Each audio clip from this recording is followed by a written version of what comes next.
So I'll borrow a line from a story that Forbes did about Vishal in 2021. How Vishal Bali is giving a fresh life to India's crippled healthcare sector and making his investors rich. It's been a well-spent 30 years. Me, at the end of that first year as a management trainee, I enjoyed the stint so much. Did I realize that I would end up doing it for 19 years? The answer is no. That's how I also ended up becoming the CEO and managing director of the company when we merged with Fortis Healthcare in 2009. Tell us something that Forbes hasn't covered about.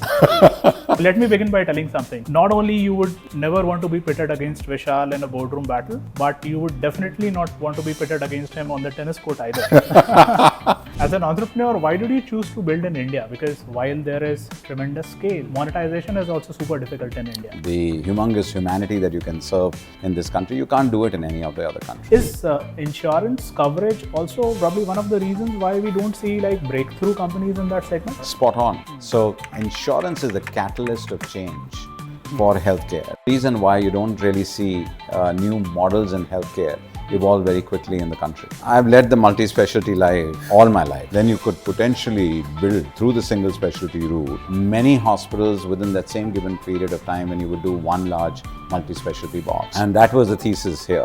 Barbarians at the gate, coming, infusing capital, ruthless cost cutting. There would be a lot of sentiments involved when you first go to assets. Yeah. How do you take care of that? How do you address that? We want to be the anchors of the change, and we don't want our counterparties to feel that we are driving change on them. We'll come in with our capital, but we'll also come in with our operating expertise. So if you see that the number of hospital chains that have got started in the last 4 or 5 years is minuscule. Yeah. So recently there was this comment by the Honorable Supreme Court, after which there was a bloodbath in the healthcare stock. How do you look at, let's say, this one black swan event, and how do you look at the policy framework in general in India? So Vivek, that's the dichotomy that we live with, right? The biggest learning is that we need to create a financial ecosystem at the back of the entire healthcare ecosystem.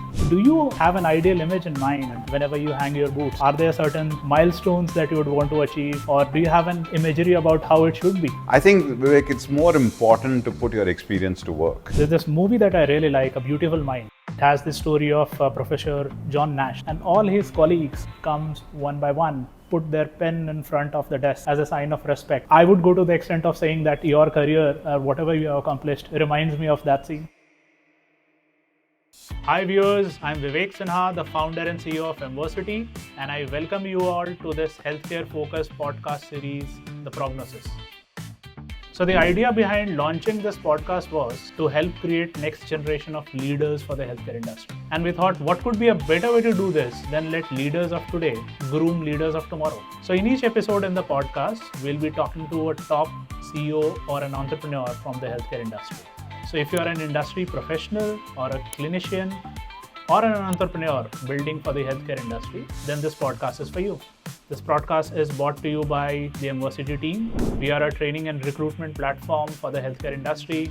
We do two things in service of our mission, which is to address the global shortage of doctors, nurses, and allied healthcare workers. First, we run work-integrated degrees and diploma programs, which are curated along with the top healthcare companies and NACA plus universities. And second, we also run an online jobs marketplace called Resume with an RX. Now, Resume is a portal which is a 10 times smarter way of getting hired by a top healthcare company in India. All right, let's dive right in. Welcome to another episode of this show. Today we have a very remarkable guest from the healthcare industry, Vishal Bali. Vishal has a career spanning over 3 decades in the healthcare sector. Currently, he serves as the executive chairman of Asia Healthcare Holdings. AHH is the single-speciality platform for the global private equity giant TPG. Before joining AHH, Vishal has also served as the group CEO of Fortis Healthcare and the CEO and MD of Wockhardt Hospital. Now, when I give this synopsis of his career, I think it doesn't do justice to the kind of impact that this one man has had on the healthcare sector in general. So I'll borrow a line from a story that Forbes did about Vishal in 2021. And it reads, how Vishal Bali is giving a fresh life to India's crippled healthcare sector and making his investors rich. And now, most professionals, most of us would consider it a huge honor if by the end of our careers, we are able to get a mention like that. So on that note, welcome to the show, Vishal. What did I miss in your introduction? No, I think you've covered it pretty well, Vivek. So, so from that perspective, I think you've covered it all. And it's been if I look back, it's been a well-spent 30 years in this sector, because I got into the sector by default and not really by choice. Just after finishing business school, I was looking to join pharmaceutical companies, and I ended up joining Wockhardt because I felt that joining an Indian pharmaceutical company would give me a faster understanding of the pharmaceutical industry, and it'll be great for my career. And Wockhardt was a management trainee stint, right? Correct. So I got recruited from campus, and then I go into the offices of Wockhardt, on day 5, and we have our schedules worked out in terms of the full year of how I'm going to spend my time as a management trainee on the pharmaceutical side. Month 1 gets over, and then suddenly one fine day the HR team comes and says, "Oh, you need to actually go and support our hospital's business, and we are starting our first hospital in Bangalore." And for a minute, I just flipped and I said, "This is not what I came to join you, and this is not what I want to build my career on." And they were insisting, they just wouldn't listen, and this went on for almost about a month. And then one fine day, the chairman of the company called and said, "What is your problem?" And so I said, "I wanted to always be on the pharmaceutical side of the business, and healthcare and hospitals has never really occurred to me as a career option." So he said, "You don't worry about it. You go there for 6 months, and then we will see what happens after that. And you can always come back to Bombay and be a part of our pharmaceutical business." That 6 months never really got over. And here I am after 35 years, still working on healthcare. So yeah, so it's been an interesting journey. Amazing. So I'll come to your career part first, but tell us something that a Forbes or Fortune or Bloomberg hasn't covered about you. or let me begin by telling something. So not only you would never want to be pitted against Vishal in a boardroom battle, but you would definitely not want to be pitted against him on the tennis court either. So we are neighbors, and I can say that Vishal is probably one of the meanest, toughest, and most competitive guy in our community on the court as well. Yeah, so that's something that obviously the business magazines have not covered. I actually started playing tennis just a couple of years back, Vivek, and that was during the COVID time, because my son Varun plays, and both of us were sitting at home and we had nothing to do. And since there were restrictions, we said, okay, I told him, I said, fine, I'll only come and hit a few balls with you. And I just got so fond of the game. And today I spend a couple of days a week playing tennis in the morning, and that's become a little bit of a passion now. Who wins between the two of you? Of course, Varun. So next week, there's a 50% probability that I'm going to face you. Yeah. And my coach was telling me that I should, improve at my game, start practicing. I told him, boss, some missions are so impossible that it's better to surrender on day one. Not even worth trying. Yeah. So there's a 50% probability that I'm going to face both of you. That'll be good. Let's talk about the Wockhardt stint, Vishal. Yeah. And it's very intriguing because in this time and age, a lot of professionals don't think about spending that amount of time in one organization. The common belief is that in order to grow rapidly in your career, you have to make frequent switches. Yeah. Was it planned in your case? How did it happen? No, it was all unplanned, Vivek. And so, as you know, that I joined Wockhardt just out of business school. And this was the city I came to first, which is Bangalore. And that was the first hospital of Wockhardt. They had never been on the healthcare delivery side. They were a very accomplished pharmaceutical company.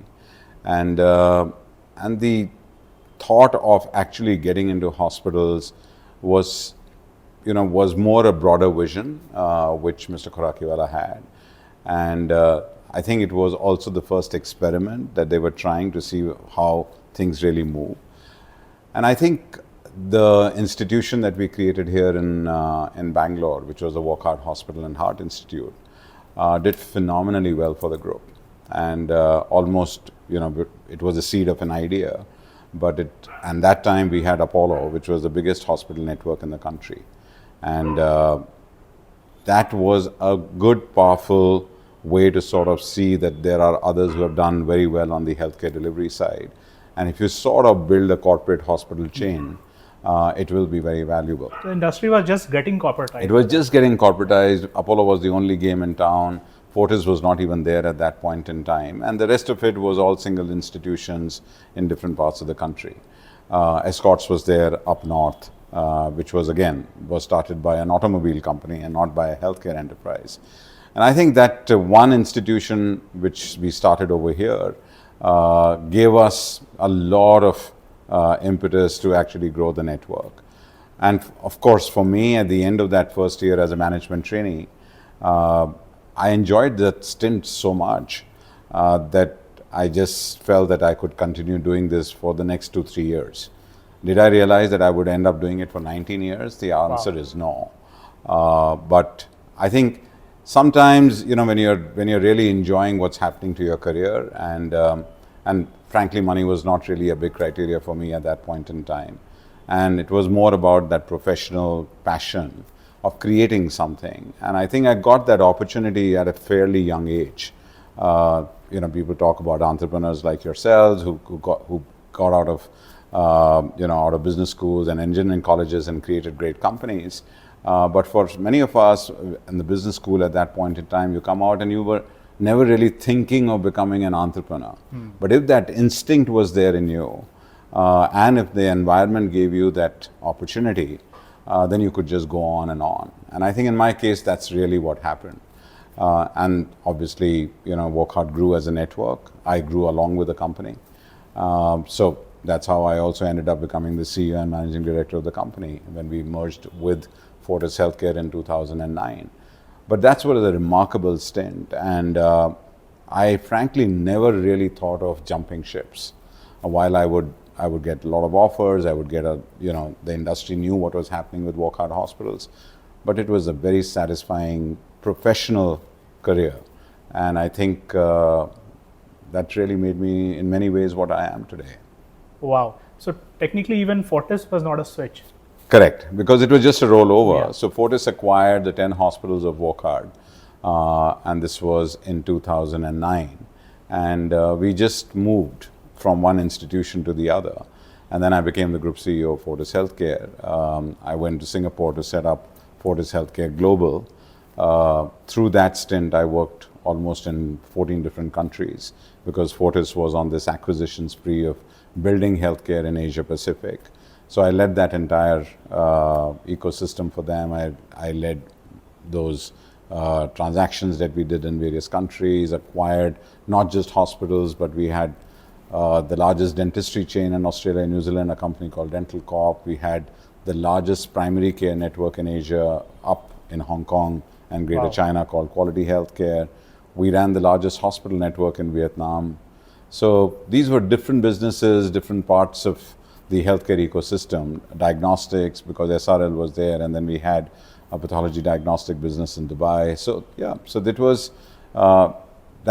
a rollover, but then in that stint at Fortis, this was a more global role rather than an India-centric role.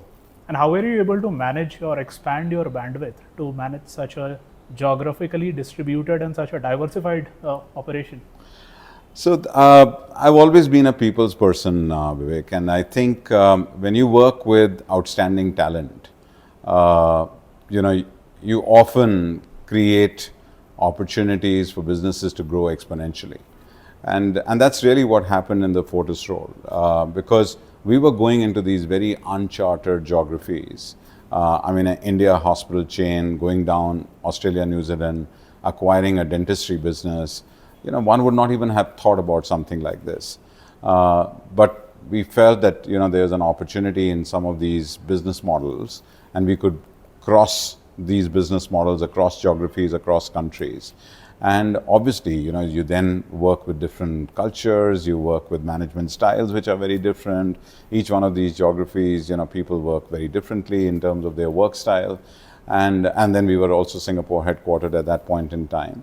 And I think it's just I gathered a phenomenally good team around me in Singapore. People who were literally that was a handpicked team of people who had worked in large Singaporean organizations for a very long period of time, and professionals with long careers in Singapore in different businesses, not necessarily healthcare.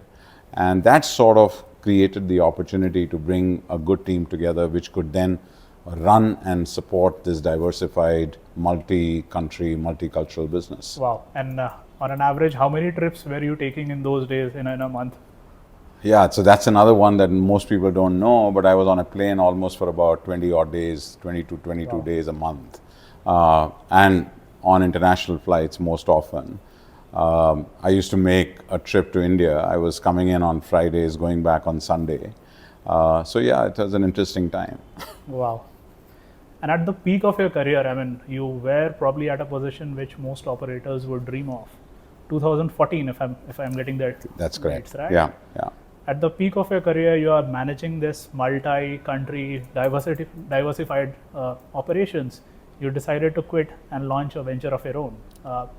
Would be very interested in knowing about your venture, but before that, I have a question that I always meant to ask you. Because I've actually faced that situation in my life where, and I know if you're a seasoned operator, launching the venture is not as challenging as, let's say, a regular college dropout, because Correct. investors would have lined up to fund your venture.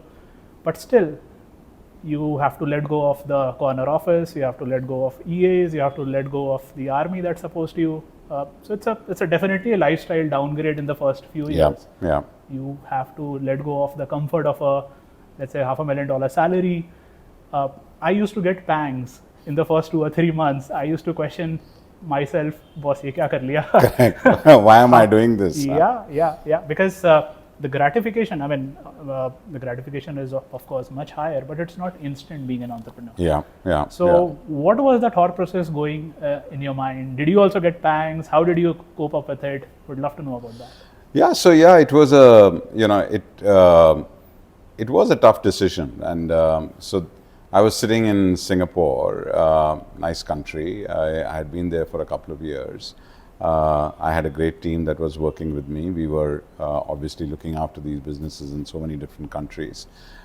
And the idea at that point was, having given so many years into healthcare, I felt that if I don't take a step out and do something which is very different in the space of healthcare, I would have probably not done enough in this field, right?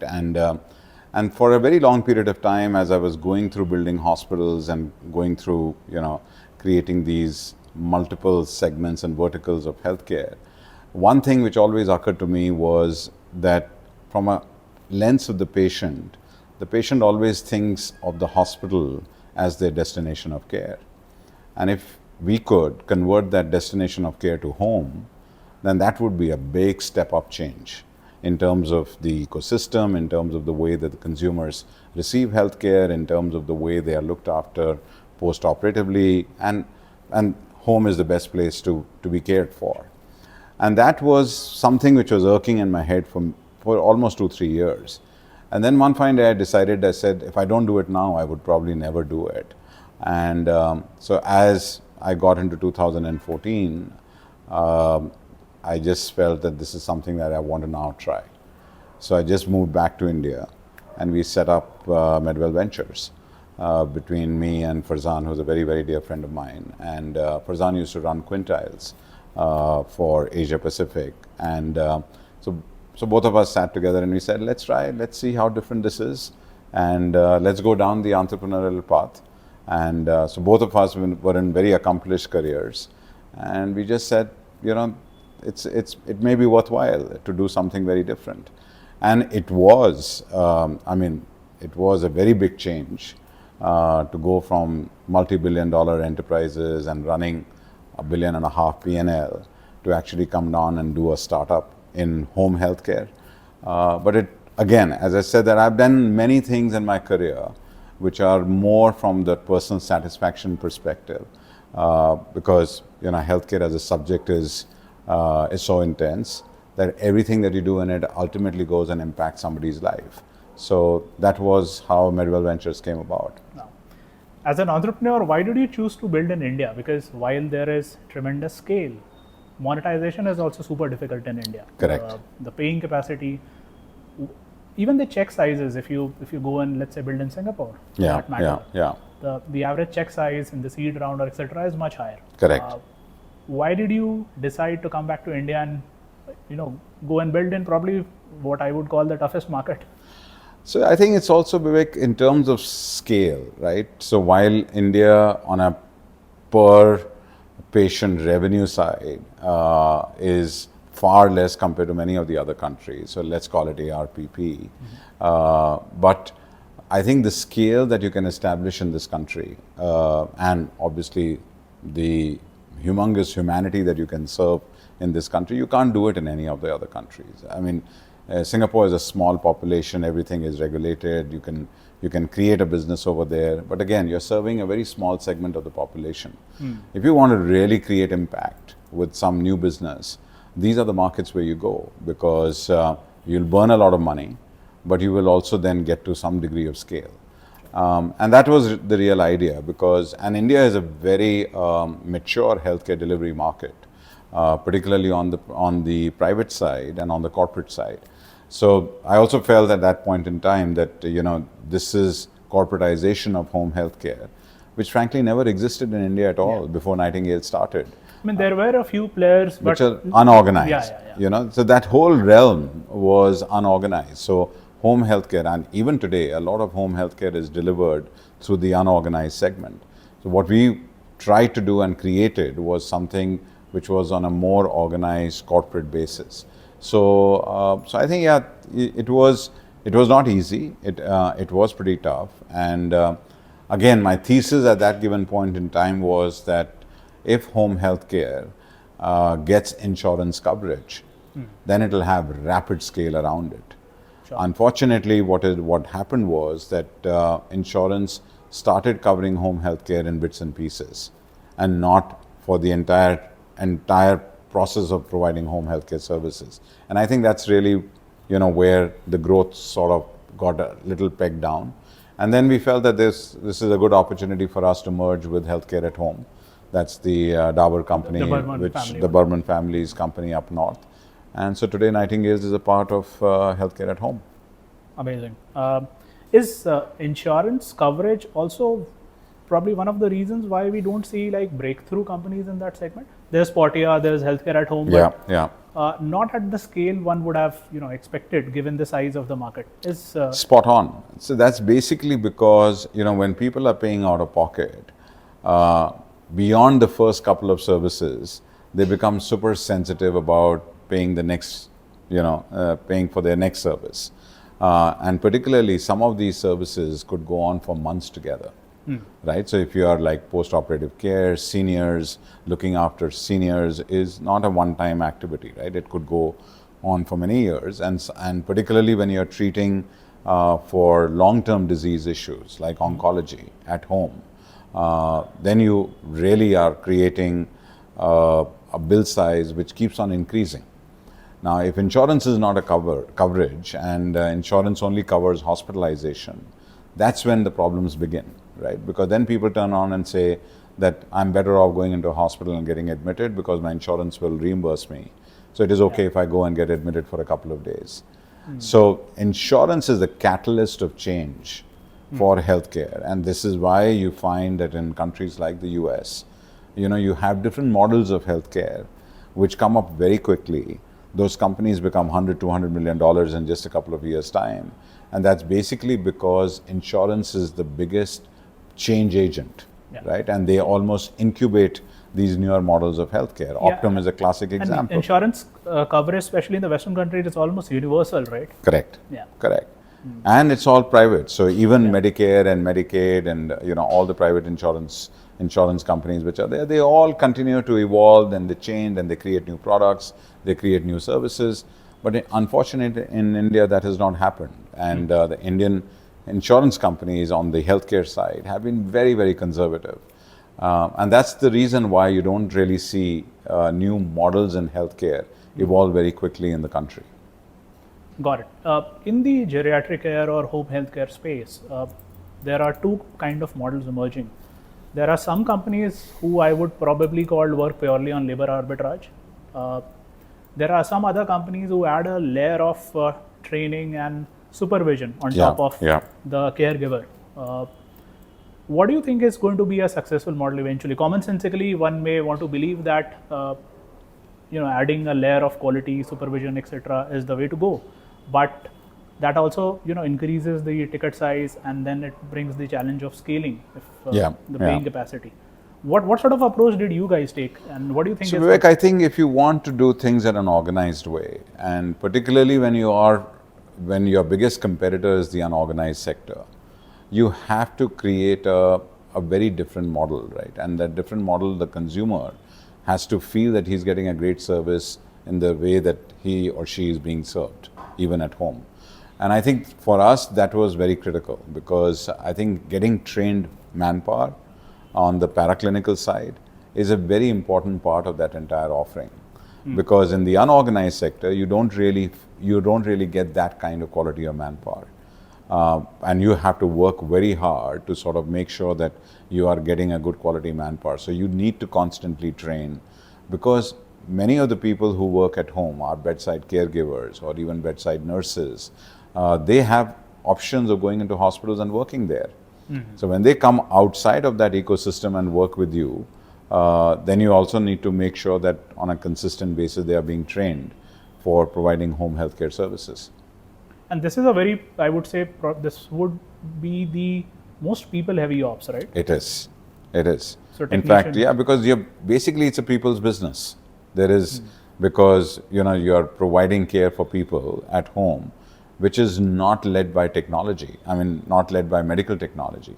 It is led by service. It is led by people, because you're managing. My 90-year-old mother-in-law is currently getting treated at home, and I have two caregivers who are both nurses, but there is no technology that is working along with them except for the oxygen concentrator and the oxygen cylinder that is there sometimes. So it's a very people-heavy, people-intense business, and which is also the reason why it is so important that there is learning and constant learning for them. And these days, a lot of multi-speciality hospital chains, they have also started establishing their own outfit for home care. Who do you think is eventually going to win? Focused niche players or the multi-specialty hospitals? No, I think ultimately, if you see, the multi-specialty hospitals have an advantage because the consumer is already there with them. For the standalone players, they are looking for those consumers all the time. And I think ultimately it is the organization that provides the best service and has the right people and has the right ecosystem and has that entire feeling of humaneness and empathy, which is very critical in this business. Any enterprise that provides that is a winner there. Makes sense. Let's talk about AHH, Vishal. How did it happen? What was the thought process? And I think you have been with AHH since the inception. Oh yeah, I incubated AHH just the same way as I incubated Medwell Ventures. So would love to understand that story. Specifically would want to understand, you were running probably one of India's largest the enterprise in multi-speciality. Why have a laser sharp focused on single speciality? Would also want to understand how do the economic viability compares. A lot has been written or known about the viability of a multi-speciality model, because thanks to companies in that segment accessing the public markets. So we know that 80 lakhs to 1 crore is the capex, 40,000 is the average revenue. Was it purely driven by economic decisions? What were some other factors when you said so I've led the multi-specialty life all my life, right? And till AHH started, which was in 2016. And the idea, frankly, was that, as I look back across my years, from the time that you dig ground to start one 250-bedded multi-specialty hospital, and I'm talking 250 beds, I'm not even talking 500 beds and 700 beds. By the time you dig ground, you find real estate, you build the hospital, you break even, you get to say 15-20% EBITDA margin. It's almost like a 4 or 5 year journey, minimum. The project time itself for those kind of enterprises is almost like 2.5 years. And then you do one. You do, in 5 years, you'll do 2 or 3 unless you go and acquire. But on a greenfield basis, you will do only that many. Yeah. And so, as I began to think about what will, again, India is a country which is, in all areas, it is supply constrained, right? And as far as healthcare is concerned, there is a massive demand-supply gap as far as hospital beds are concerned. There's a massive demand-supply gap as far as clinicians are concerned, as far as nurses are concerned. So this is like, scarcity in motion as far as the Indian healthcare ecosystem is concerned. And so therefore, if one were to take out from the multi-specialty boxes areas which can scale on their own, then you could potentially build through the single specialty route many hospitals within that same given period of time when you would do one large multi-specialty box. And that was the thesis here, that in a single specialty hospital, you're actually not putting more than 50 beds, and maximum about 70 odd beds. Now the turnaround time of building that 70 beds is about 9 to 12 months compared to 2.5 years. On a greenfield basis. On a greenfield basis. Okay. And the good thing over there is that in India particularly, you also get a lot of brownfield options, where you can set up those kind of institutions, because your real estate requirement is not of 200,000 square feet. You're probably needing about 50,000 square feet. And in multi-speciality, probably even the acquisition options would be very limited, right? There Exactly. are only so many promoters or doctor-owned hospitals running in a profession. Correct. So when you start taking a look at efficiency of time, efficiency of capital, efficiency of path to break even, and efficiency of actually getting to 30-35% ROCEs, then it automatically drives you towards these single specialty boxes. And the other thing is that from a consumer point of view, there is a lot of change which is beginning to happen. Consumers are beginning to think that if they go into a small format, single specialty box, their care is far more personalized. And that is the reason why they are gravitating a lot towards the single specialty space. I mean, in the women and child space today, if you ask any lady who's going to become a mother, she doesn't want to go into a multi-specialty hospital. She wants to go into a Motherhood, into a Cloud9, into any one of these other single specialty institutions, which just goes to show that there is a change in the minds of the consumer. And there is a clinical reason as to why doctors are very comfortable being in single specialty boxes. So from that perspective, I started AHH clearly thinking that we would, do 1 or 2 single specialty institutions, but we will do it on one platform. Right. So generally in the world of private equity, in the world of venture capital, you fund one company at a time. And you always come back to say that, who's going to run it, who's going to operate this enterprise, and that's why a lot of minority deals are done. Sure. So we took a kind of a contra thesis here, and we said we are going to take majority control of these companies. We are going to put our own management teams. The CEOs are going to be a part of the AHH ecosystem, and their teams will also be a part of the AHH ecosystem. So AHH then becomes an investing and an operating healthcare delivery platform. We started with an oncology setup. The first company that we invested behind was this company called CTSI, which had entrepreneurs from the US, a couple of oncologists and oncosurgeons from UPMC who had come to India and set up their first oncology center in Hyderabad. It took them 5 years to set one. Wow. And then they said, India is a difficult place for us to do business in. And can somebody just come and take majority control of this company? And we said, and I had just joined TPG at that point in time, and he said that it's a difficult task to take one center, but can we really grow this business? So we ultimately underwrote to that, took a majority control there, and that one center turned up to 16 oncology hospitals in 3 years' time. That company eventually got acquired by Varian, and in a deal which is highly celebrated in the country. Yeah. And then around the same time, we acquired Motherhood, which was just 3 hospitals in the city of Bangalore. Today, Motherhood is going to its 30th hospital around the country.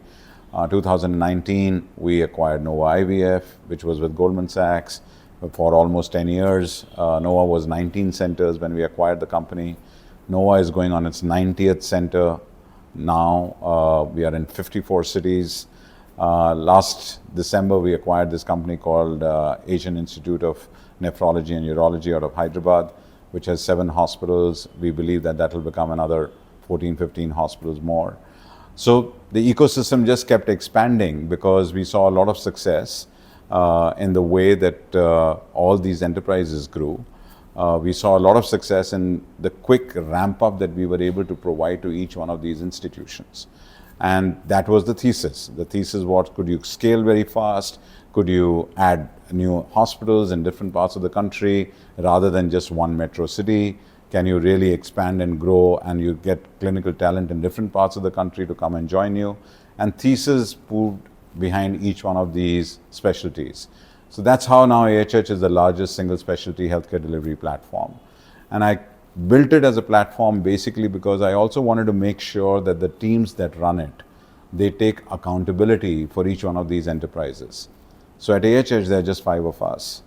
Along with myself, I have my head of finance and business development, a head of HR, a head of supply chain, head of projects, and that's it. And they all take functional responsibility in each one of these companies. So we are not like a fancy holding company where everybody is sitting in their fancy offices, but we live and breathe our companies every day. And I think that's really why AHH now has become a very distinct operating platform too, because the companies have grown, and this year we will do close to almost about 2,000 crores of revenue. Wow. With 20% EBITDA margin. Wow. So this the single specialty DNA, this is hard coded in the AHS thesis of investment. Yes. So at AHH, that was another call that we took right in the beginning, that we will not do multi-specialty healthcare at all. Right. We will only do single specialty healthcare, and we will only bring single specialty healthcare businesses to the AHH platform. There's another trend that I observed in all your investments that you mentioned. In fact, I also saw in the way you launched your venture. So you drifted away from the typical private equity model of either taking a meaningful minority control or even majority control, but let's say being a silent partner where the management team is running. That's a prevalent model. The other model is a build-out model, private equity build-out model, wherein you put in capital and let's say incubate a business from start. I think all your investments have been where you probably had a thesis about a sector, you found out the asset, put it on steroids, infused capital, put in a management team. So is that an accurate assessment? Oh yeah, that is exactly what it is, because generally when you in the world of private equity, it's all about investing capital, right? And being a silent partner, as you rightly said. You invest the capital, you work with the founder, you basically build your entire thesis around the founder, and then you put enough capital so that the company can continue to grow, and then you find an exit opportunity and you move on, right? But here, we were very clear right from the beginning that if we don't have majority control on these enterprises, you can't determine the outcome. You can't determine the outcome, right? You cannot, and then there is no point in you actually having an operating play here, because then it could just be an investing play. And if you want an investing and an operating play, then you need to control almost like the future of these companies. You need to control their destiny. You need to control the capital that goes behind them. You need to control all the M&A activity that you can do around them, and also all the clinical activity that you can do, because that will require a ton of medical technology and capex. So if you understand that business, you're able to do a much better job of growing it. And that's truly, if you see in each one of the AHH companies, that's really what has happened. The impact is not just having great financial outcomes, but the impact is also in the way that we've grown each one of these businesses and made them distinct in their clinical offerings too. I mean, like in motherhood today, we run the largest neonatal intensive care unit network in the country. So we have now 350 beds, which even the large multi-specialty institutions don't have. So the distinction of what could have been just a bells and whistles, nice obstetrics play, has become an integrated women's health and children's health platform. And I think that's truly, again, that when you begin to take a look at these single specialty institutions, you drive distinction. Sure. Because you know that until and unless that distinction is not there, how will you really then compare yourselves to the large format multi-specialty hospital chains? Sure.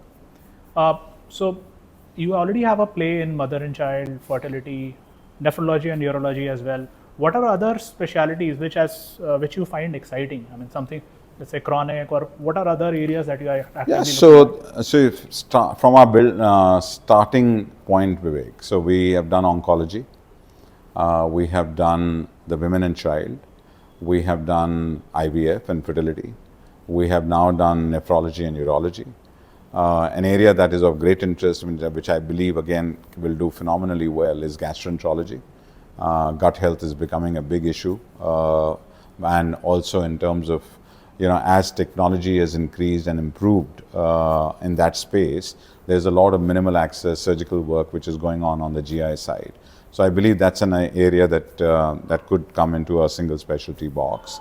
Of course, there's pathology diagnostics, which I find very interesting more and more at an AHH platform level, basically because we are throwing up so much of pathology within our enterprises itself. So, this year we'll throw up almost close to about 115 crores of pathology work, which is all getting outsourced to multiple other providers. So that's an area that I believe can come into the AHH box. Can neurology, neurosurgery come into an AHH box? The answer to that question is no. Basically because in that space, you need a lot of help from other specialties. Right? So you need a cardiologist, you need a gastroenterologist. Neurology, neurosurgery is a multi-specialty treatment model. And so which I believe can never really come out of the large format multi-specialty institution. There is obviously orthopedics, which has become single specialty again. So there are a couple of these specialties still in the ecosystem, which we believe are ripe to be in a single specialty environment. Yeah, I think the other part about something like a neurology is that you will have to depend on referrals from these other Correct. players, Correct. whereas a mother child or IVF is very consumer centric. Yeah, it's consumer centric. You can build a brand, you can have a consumer playbook, Yeah. online acquisition. Correct. So that also probably makes the segment much more lucrative. Yeah, because then there is a way for you to engage with the consumer. Yeah. Right, and because obviously the consumer is the one which is driving the decision making here, and so it gives you the opportunity of both working with clinicians on one side and also with impacting the consumer on the other side, and that's a good play, right? And in the single specialty work, I think a lot of that comes into focus because again, the personalization that you can give to consumers in the small format single specialty institutions is sometimes difficult on the multi-specialty side, and particularly as your boxes get larger and larger, it is that much more intense to do the personalization of services in large formats. And do you think it's easier in this segment to build a business without, let's say, taking a celebrity physician approach? That's actually it's a very pertinent question, because I think in healthcare for a long period of time, our enterprises have got revolved around clinical personalities, and so everybody believes even that the chains having 5,000 beds are correct, built around an personalities. brand. Yeah, and so we frankly have no personalities as far as any of the AHH enterprises are concerned, because we basically believe that if we have to grow, and if we have to grow across the country, what we require is top-class clinical talent. And that top-class clinical talent may have great practice or may not have great practice, but it is for us to drive their growth and their scale, right? And if we are able to do that, then we are successful in what we are doing, and the clinicians are successful with what they are doing. So I think one of the good things about the platform is that you are able to work in tandem with your clinicians and work together as teams so that you can create growth which is combined growth, rather than only the clinician driving the growth and then you being completely dependent on their practices for your enterprise's growth. One aspect of playing this game is when you go to a new asset, usually these assets are run by clinicians, promoters, family managing these, let's say, hospitals or chain for 30 years. The promoter probably knows every employee by their name or their first names or their children name. Now a private equity player comes, the typical imagery that comes to my or people's mind is barbarians at the gate. If you Correct. Yeah, that context of which was popularized by KKR taking over RJR Nabisco, so something like that. Yeah. Barbarians at the gate, coming, putting, infusing capital, ruthless cost cutting. There would be a lot of sentiments involved when you first go to asset. Yeah. How do you take care of that? How do you address that? Yeah, so again, very interesting question, because it's so right that everybody believes that when private equity comes in, they cause a lot of destruction, and so along with their capital, they also create a lot of changes, right? I think when we engage, and the reason why we take majority control, Vivek, is also on account of that. We want to be the anchors of the change. And we don't want our counterparties to feel that we are driving change on them. So I think, and that's a part of that conversation itself, that when you are taking over an enterprise and when you are taking over a company, the messaging that you're also giving is, now the baton has shifted, right? So you've got your capital, you have created an enterprise in a certain way for X number of years. Now we'll come in with our capital, but we'll also come in with our operating expertise. And I think as we show success very quickly in the way that the enterprise is growing, many of the same founders are minority partners with us. Wow. So it's not that they are completely out of the game and that we have acquired them 100%. They continue to ride this journey with us. So they are watching on the side as we build the enterprise, because their residual stake is still sitting here with us. And they trust us with that residual stake and what they will get as returns for that remaining dollars or remaining shareholding, right? And I think that is really the testing time, that when you very quickly come in, you not just capitalize the company, but you put good management talent inside the enterprise, you put good processes, financial processes, good governance, and then you see the scale happening. And many of these founders, who are minority partners with us, actually want to invest in other companies that we acquire, because they have had such good experiences with us that they really want to continue their journey with us, not just in their enterprise, but across the various other enterprises that are coming into the AHH platform. So there is a certain degree of sensitivity with which you have to deal with these changes. And again, I think as an operator, if you have dealt with it all your life, you're in a little better position. That's your unique advantage. Yeah, and because you know how you have dealt with good clinicians, great clinicians, and with the clinical community, and created collaborative success. So Vishal, you have played 3 distinct roles in your career: operator, entrepreneur, and investor. Which was the toughest role, and why?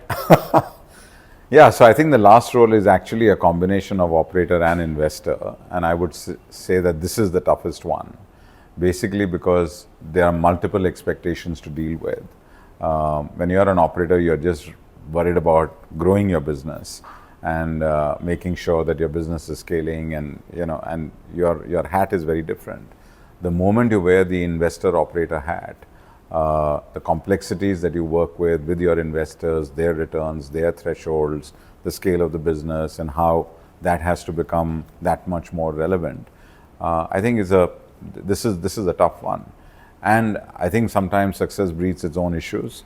And that's how, when we do one company after the other on the AHH platform, the expectations from our investors are also very high. And now we have TPG Growth and GIC as our 2 investors on the platform. And And now you have a reputation to live up to. Correct. Which let's say early on in your career, you weren't carrying that baggage. That's exactly true. And it's not just that then, Vivek. See, as I was saying, that in many of these companies, we also have our minority shareholders. So while we have absolute majority, but whatever shareholding they have, I also have a fiduciary responsibility for that, that I want to make sure that they get good returns. So then I have management teams and their expectations. So yeah, this is a complex task, and and running multiple companies on one healthcare platform and not one company at a time. It has its own complexities, because in different times of the year. You have different issues going on with different companies at the same time. But I think in complexity, you find, you also find a lot of satisfaction, because if you're able to make things work in these kind of complex environments, then, as an operator, you feel good about it. And the fact that we've given great returns to our investors till now, it's a good situation for us to be in. On that note, you also said at the beginning of the podcast that you are a very people-friendly person. We also discussed that healthcare in general is requires very dealing with a lot of people-centric. people. Yeah. So what are some of the aspects of your leadership style which has served you well throughout your career? So one, I demand a lot from my team, but I also give a lot of myself to my team, right? And so whatever experience and whatever learnings I have, I'm very free with that, with that offering that, there is my experience, learn from it, grow. I give full responsibility and authority to my teams and to my CEOs, and I'm available when they need me and not the other way around. So I think this entire thing of giving people the freedom to perform so that they feel good about, because they're carrying both their highs of their performances and the lows of their performances with them, you've got to handhold them through that journey, right? And businesses always have complex time. There sometimes things will go well, sometimes they will not go well. And I've also been very fortunate that way, Vivek, that number of people who are there on the platform today, many of them have been there with me from my days in Wockhardt. And Wow. so we are a team which has sort of worked together for almost close to 20-25 years. And that also helps, because we not only know each other's strengths, but we also know each other's weaknesses. And we know how to sort of buffer up for each other. And that's really worked well. So I think I would say that my leadership style has also got evolved over a period of time. And obviously in this role where there is also the investing pressure as much as the operating pressure, I think that the talent that I need to have with me, that has also changed, because we deal with more complexity on either side. But I've been very fortunate that, in fact, even in our operating teams, right from the first one that we did, which is CTSI, and then obviously we exited it. But in all the other companies, we've had no leadership changes at all. Wow. In the last 7 years now. And these people who have taken a bet on you, one organization after other or one initiative after other, you would attribute a lot of, let's say, credit of your own success to the team or to Absolutely, yes. And I say that, with all humility, that I don't think that I would have been as successful as I am today if this team that is there with me was not there. Not an iota. Because I think we all make a great team, a successful team together. And we've all lived through the ups and downs together. And that's why we are all sticking to each other, because we believe in each other above everything else. And we believe in each other's skills and each other's competencies. Super. Vishal, now let's come to the most hotly discussed topic these days: impact of AI in healthcare. There is a conference invite or a webinar invite that I get every day about how AI is going to change every industry, and healthcare is no different. How much of the discussions around the real impact of AI is fraught, and how much do you actually see happening on ground? So I would say, Vivek, that there are areas in healthcare which are going to be supremely affected by AI. Radiology is the one that will probably have the highest impact of AI, which is in the imaging side, right? Because, and also pathology to some extent, because when you are, when you're dealing with scans and when you're dealing with samples and there is a certain identification of, what you need to watch out for, these AI tools over a period of time will give you that prioritization of what to look for. You can't replace the acumen of the radiologist or the acumen of a pathologist, but I believe that that's where we will have the maximum impact. Sort of a co-pilot technology. That's a co-pilot technology. In the other areas, is AI going to take over the roles of doctors and nurses and caregivers and the paramedics? The answer is no. Very difficult, yeah. The answer is absolutely no. And I think there is a lot of hype which is going on around this entire thing. But there are use cases for AI, and then the rest of it is a lot of froth. And I believe that as far as healthcare is concerned, the use cases will be more around the diagnostic side. And on the curative side, it'll be again more in terms of, there are already robotic technologies which are there. A lot of surgical work today is happening through robotic technology. Now, those robotic technologies may have AI elements into them, which will only give the surgeon more precision opportunities to go and operate. And I think that will be good. But medical manpower is not going to get taken over by AI tools. On the topic of hype, coming from the venture side, I really wanted to ask this question to you. I see a very strange trend in healthcare where the sentiment on the public markets is at all-time high.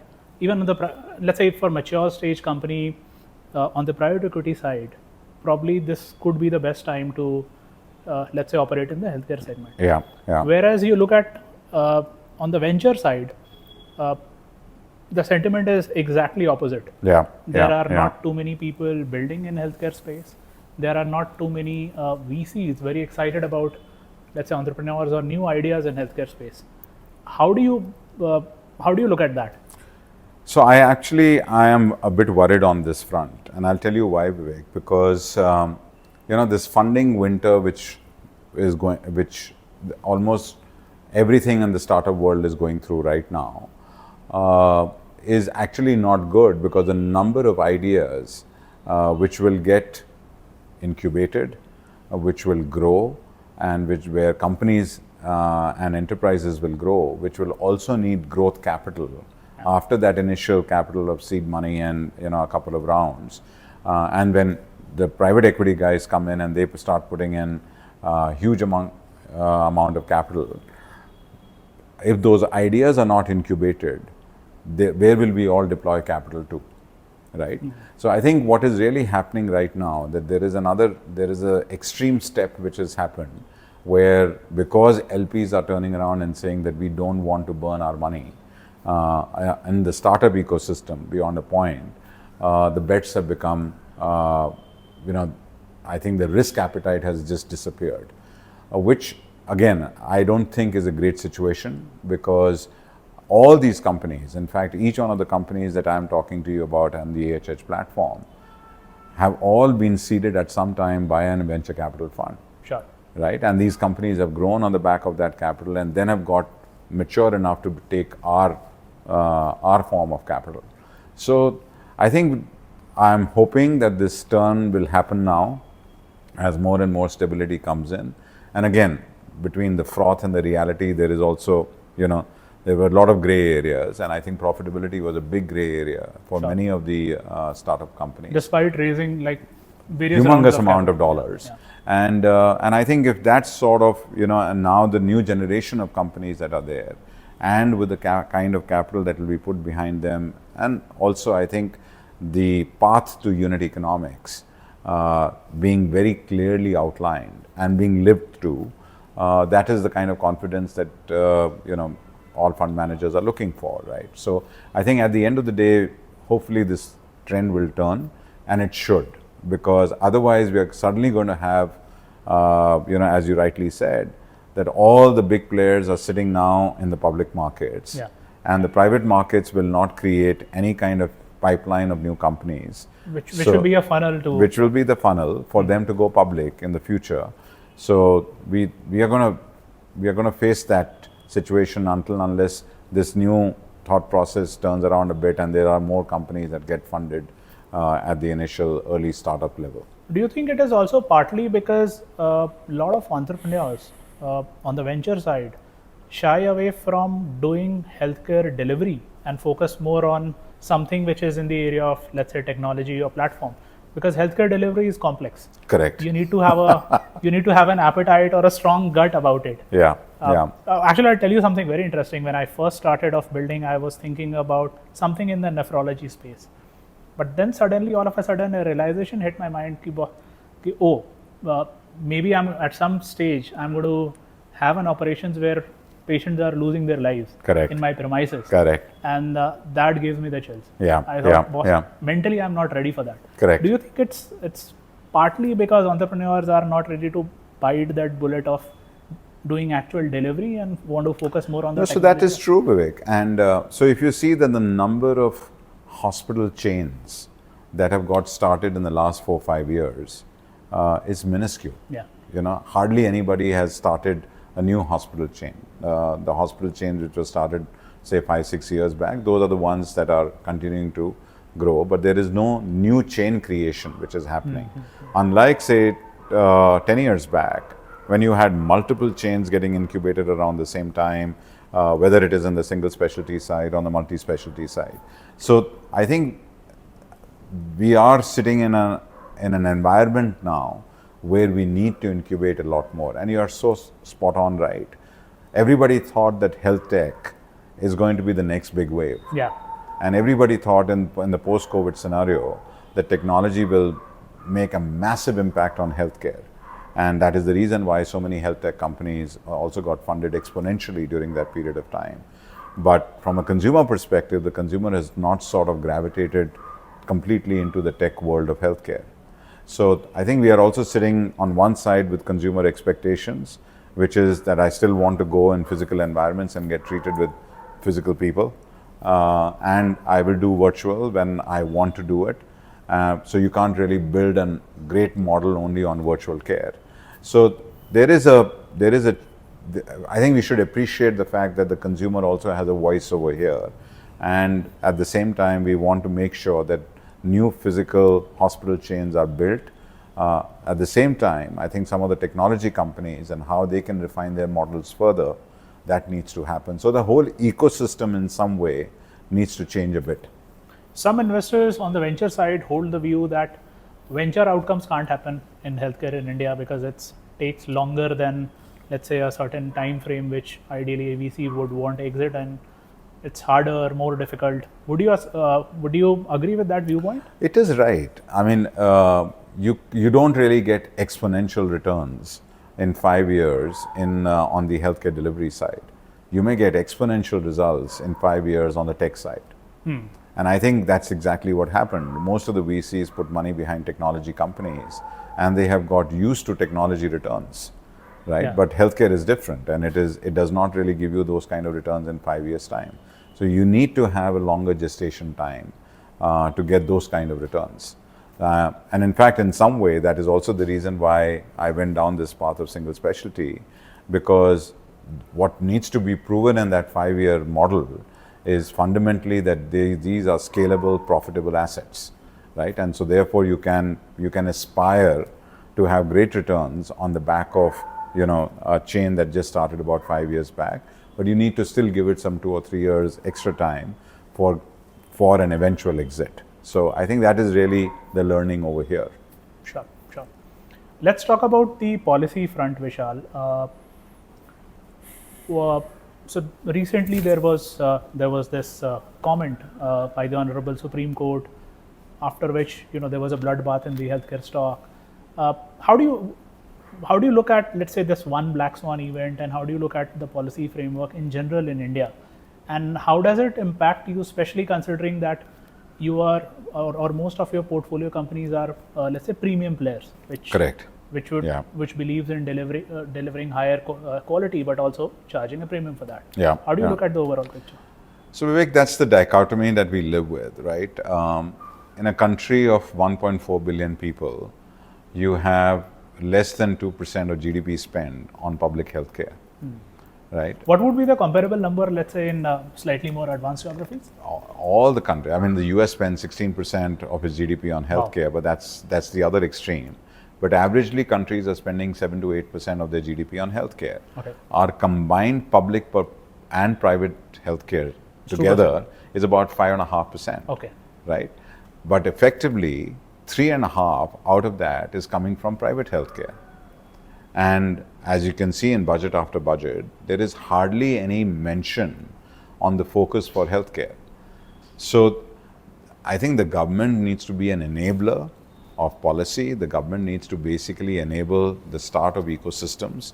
the government also has to then, if you're going to keep a fair market play, and the other thing which sort of guides the healthcare sector is that even today, indigenization of technology has not happened to a level where our technologies are competing with the Siemens and the Philips and the GEs of the world, right? Yeah. So your entire industry is today, denominated in US dollar purchases. So at one end, you are facing this constant depreciation of the INR against the USD. And so therefore, the same technology is getting more and more expensive each year. All your consumables that we use in the operating rooms and even outside in the medical ICU areas are all imported consumables. So till the time the ecosystem does not develop strongly within the India level, where you have Indian technology, you have imaging technologies, you have respiratory technology, you have monitoring technology, you make your own CTs and MRs and cath labs. Till that time, you will have to live the life of an enterprise which has dependent on imports and therefore has to charge the right pricing for it to remain viable and sustainable. So I think the only thing that we have cracked as a nation is delivery, healthcare delivery. Correct. So, our entire medtech side today is, you see just 1 or 2 or 3 companies that have scaled up on the medtech side. And that also has happened in small consumables and not on big medical technology. So, where is the largest MRI operator, which is Indian? Sure. Right?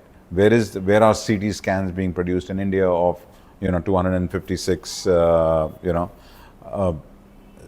likewise, the 3 Tesla MRs. So I think it is important for everybody, and particularly on the government side, because healthcare many times gets impacted by the entire social side, right? But that is where the government institutions are supposed to be. That is where the medical college hospitals are supposed to be. That is where the entire municipal corporation hospital network in cities like Bombay is supposed to be, right?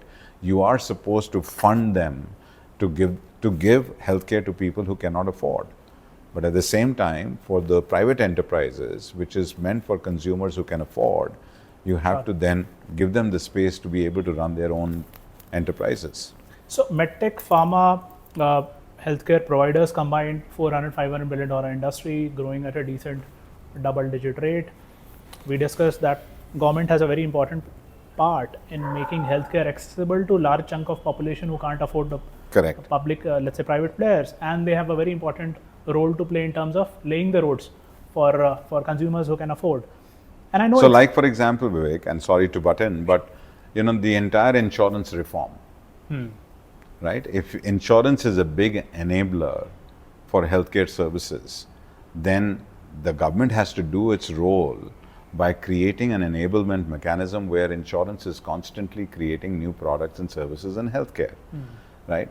Our insurance system, so if you take a look at even Ayushman Bharat, you take a look at all the state health insurance schemes, they're so underfunded that they are not able to run beyond a couple of years.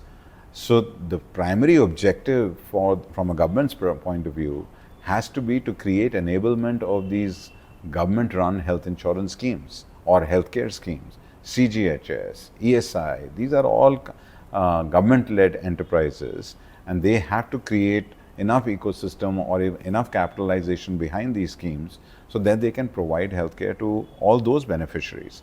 So I think there is lots to be done, and until and unless healthcare becomes a national agenda, I mean, it's like infrastructure.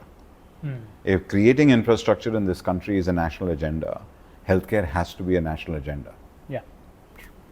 And I know the comparison may be unfair with advanced geographies, but what do you think that we can learn from the West or some of these nations where the healthcare is in a far more advanced stage?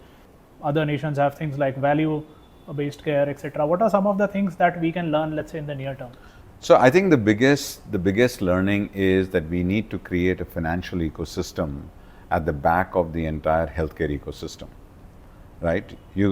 So even if you see today, there is a lot of infrastructure that has got created on the public side, which is underutilized. We are fortunate actually to have an ecosystem where there is primary healthcare, secondary healthcare, district level hospitals are there. Then you have hospitals in small cities and towns, which are all funded through the government. But many of them don't even have the doctors and the nurses to man, right? And they go completely underutilized. So I think what is very important is that at the front end of all this healthcare ecosystem that has got created, where beds and hospitals are already there, what is the financial ecosystem at the back end of it? So how is it all getting funded for the long haul? And that is important. And if you see around the world, that's truly what has happened.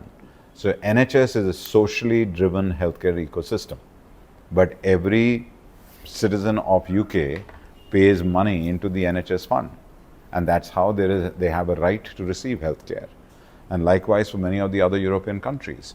You go on the other side, on the US side, it's all private, while Medicare and Medicaid are public funded. But that country spends 16% of their GDP only on healthcare, which again, as I said, is very, very inefficient, and no country can actually afford to do that except the US. But if you look at the entire innovation of the healthcare ecosystem, a lot of it is driven through that. So I think the financial ecosystem drives the front end. If we don't set the financial ecosystem right behind the entire healthcare offering, whether on the public or the private side, we will always continue to live in an era where people will say that accessible, affordable healthcare is not there. Yeah. So my next few questions are about some personal reflections, Vishal. What are some of the most key important lessons that you have learned in your career spanning 3 decades? What would be one advice that you would give to your younger self, or probably younger people in the audience watching the show? Yeah, I think the most important one is consistency, right? We are all in a hurry at times to climb the corporate ladders, and and as we go down that path, we also take career switches very, very quickly. And I think for any career to build on the long term, one has to create stability at each level, right? So you need to spend 2-3 years in each ecosystem and not 6 months and 1 year. I think that is one. Second, healthcare is a long game, right? It is for all the younger managers, even today, who want to be in the healthcare ecosystem. It's a complex sector. It's a sector which is driven, as I was saying right in the beginning, hierarchies on one side, change on the other, technology now becoming a big play. So the ability to drive changes in this sector also happens in its own pace. While today it's much better than what it used to be in the past. So a lot of frustration begins to get built by the younger generation, because they want to come in and they see all the tech companies doing it all the time. They see the automobile companies do it all the time, and then they say, oh, why doesn't change happen here so quickly? And that's basically because how the ecosystem is developed. So one has to have that patience, and one has to have the focus. Lastly, I think the good thing is that back in my world, capital was not available. Yeah. And therefore, the ideation of all the new things that we needed to do behind our healthcare enterprises got limited to a very large extent, because the companies were either taking debt or they were putting equity in, but we didn't have the opportunity to get investors in, dilute a lot of equity, and therefore build the system very quickly. That opportunity exists today, but for that one has to have the financial acumen to be able to, and the learnings that come along with the financial side of the work. So I think there are a ton of learnings as far as healthcare is concerned, and I think more importantly, the leadership style and the execution style. One has to carry teams along. One has to build super powerful teams. One has to have the appreciation for management talent, which in the past this industry actually never really had. So even if today when you see, and that's where I believe the biggest opportunity sits, this was an industry where professional managers were very few, right? And most of the industry was run by families, and so therefore you hardly got talent out.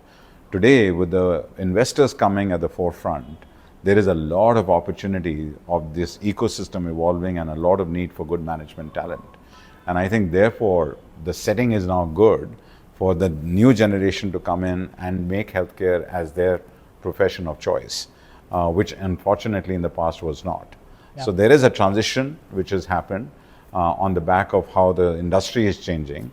And I think so for the next generation, we are putting together an ecosystem where they can be very, very successful. Yeah, in this time and age, I think good ideas, good intent, good team will always find capital. Will always find. So capital is not an issue anymore. I think, and so therefore consistency is what one is looking for. The ability to execute fast, the ability to also absorb from other industries and create a much better ecosystem. So I think that's truly what I would recommend to all the younger people who are wanting to get into healthcare, that there is no better time than now to be in the world of healthcare. Sure. And one final question from you, Vishal, and I know I'm asking this question to a guy who's probably only 50, but and has the stamina of a 35-year-old. But do you have an ideal image in mind that whenever you hang your boots, are there certain milestones that you would want to achieve, or do you have an imagery about how it should be? Yeah, so a lot of people ask me that question, and in terms of, and sometimes even investors ask me that question, right? For how long can you go on like this? By the way, is there anything for you still yet to be achieved? But the way that I look at it, I think, Vivek, it's more important to put your experience to work at whatever age one may be, and some of us have been fortunate to have been in the ecosystem at a very young age, and even when I think about actually hanging up my boots or retiring, I would want to make sure that my experience is working behind enterprises in whatever form it would be. Now, people think, oh, you can go and sit on boards. I would actually rather do very different things. I would rather live enterprises along with managers and executioners, because that's where I believe that I can contribute the most. So I don't think I'm made up of that mindset where I'll go and sit in a boardroom once a quarter, say a few things and come out and say, now I'll see you guys next quarter. I want to live the life of companies. I want to live the life of teams. Even if I'm 80, I think I would still want to do that, because that's what really, pumps my adrenaline a lot more. Wow. So I'll tell you, Vishal, listening to your story, a picture comes in my mind. So there's this movie that I really like, A Beautiful Mind. So it has the story of Professor John Nash, the guy who gave game theory to us. Correct. And won a Nobel Prize for that. So how the movie ends is that the guy wins the Nobel Prize, about to hang his boot, sitting in the library of Princeton University, and all his colleagues comes one by one and put their pen in front of the desk where he's sitting as a sign of respect. I would go to the extent of saying that your career, whatever you have accomplished, reminds me of that scene. I thoroughly enjoyed this conversation, Vishal. Thank you, Vivek. Thank you for having me over, and I wish you guys great luck in all that you are pursuing, and great success. Thanks a lot, Vishal. Thank you.